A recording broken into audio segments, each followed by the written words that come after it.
खुद को डीमोटिवेट करना अच्छा है या मोटिवेट करना अच्छा है? हैं, ज़रा सोचिए। दो मित्र आपस में बात कर रहे थे कि एक डेयरी खोला जाए।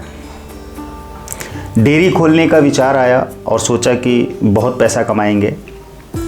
दोनों ने अपनी अपनी पत्नी से जाकर पूछा, तो जो राम था वो तो डिसीजन उसी का था और सोच भी थी कि मैं डेयरी खोलूँगा, और उसने तो फाइनल कर लिया था।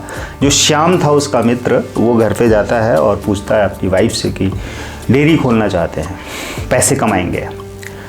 तो उसकी वाइफ ने कहा कि ठीक है, अच्छी बात है, खोल लो, लेकिन ज़रा सोचो कि जो भैंस या गाय आप खरीदोगे वो मर गई तो क्या होगा। तो श्याम ने सोचा, बात तो सही कह रही हो, नुकसान हो जाएगा। आता है और राम से कहता है कि नहीं, मैं तो नहीं खोल पाऊंगा, रिस्क है और भैंस मेरी मर सकती है तो मेरा बड़ा नुकसान हो सकता है, मैं कुछ और करूंगा, नहीं करूंगा। राम एक भैंस खरीदता है और आगे डेयरी चालू करता है। 1 साल बाद उसके पास और पैसे इंतजाम करता है, दूध बेचते हुए बेच कर तो 2 भैंस बनाता है। इसी तरह से धीरे धीरे वो दूध बेच कर 3, 4, 5, 10 भैंसें बना लेता है। उसके पास अभी गाड़ियाँ भी हैं, बैंक बैलेंस भी है, ढेर सारे नौकर भी हैं और काम उसका आगे चल रहा है, बहुत पैसे आ रहे हैं। करीब 5-6 साल बाद, 7-8 साल बाद फिर से श्याम मिलता है तो कहता है कि भाई तुम तो बहुत आगे निकल गए, तुम्हारे तो बहुत जलवे हैं, तुम तो बहुत अच्छा कर रहे हो, मैं देखो आज भी वहीं पर हूँ, कुछ नहीं कर पा रहा हूँ, 10,000 रुपए की नौकरी कर रहा हूँ या छोटा सा कोई बिजनेस, कुछ भी। तो राम ने कहा कि भाई देखो, ऐसा है कि मेरी भैंस ना मरी नहीं, जिंदा है, और आज 1 से 10 भैंसें हो गई और मैं आज 10 लाख रुपए महीना कमा रहा हूँ,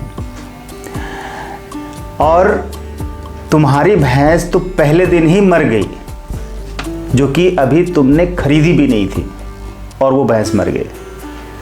तो श्याम क्या था कि डीमोटिवेट होकर अपने लाइफ को जी रहा था और राम मोटिवेट होकर अपनी लाइफ को जी रहा था।